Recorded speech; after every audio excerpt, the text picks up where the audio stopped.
ஐப்பசி மாத ராசி பலன்கள். ரிஷப ராசியின் அதிபதியும் 6ஆம் அதிபதியுமான சுக்கிர பகவான் கன்னி ராசியில் இருக்கிறார். 6க்கு உரியவன் நீச்சமாக இருப்பது ஒரு யோகமாகும். நோய் விலகும், கடன் குறையும்.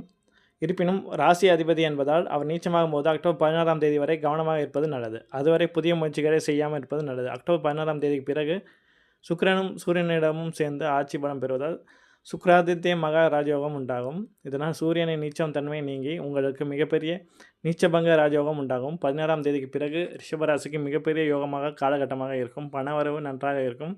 வேலையிலிருந்து வந்த தடை, தாமதம், சிக்கல்கள், பாதிப்புகள் அனைத்தும் நீங்கும். நன்மைகள் அனைத்தும் கிடைக்கும் காலகட்டமாக இருக்கும். புதனை பொறுத்தவரை 2, 5ஆம் அதிபதி 6ஆம் வீட்டில் இருக்கிறார்.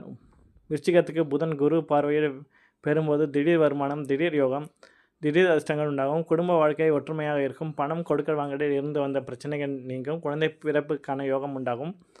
பணவரவு பொருளாதாரம் அற்புதமாக இருக்கும். 10ஆம் தேதிக்கு பிறகு நல்ல காலகட்டமாக இருக்கும். செவ்வாய் ஆட்சி பலம் பெறுவதால் மனைவி, கணவன் மூலமாக வருமானம் வரும்.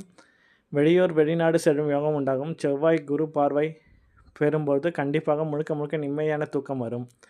நல்ல பிரதிபலன்கள் கிடைக்கும். உழைப்பிற்கேற்ற பிரதிபலன்கள் பெறுவீர்கள். நினைத்ததெல்லாம் நடக்கும் யோகம் உண்டாகும். ஜாதகத்தின் சனி வக்கரமாக இருந்தால் தொழிலில் நல்ல வளர்ச்சி, எதிர்பார்த்த லாபம் போன்றவை ஏற்படும். சூரியன் நீச்சமாக இருந்தாலும் சுக்கிரனோடு சேர்ந்து வரும்போது நீச்சபங்க ராஜயோகம் உருவாவதால் ஆரோக்கியம் சார்ந்த பிரச்சனைகள் அனைத்தும் நீங்கும். தாயின் அன்பு, அரவணைப்பு கிடைக்கும். வீட்டு, மனை சொத்துக்கள் கிடைக்கும் வாய்ப்புள்ளது.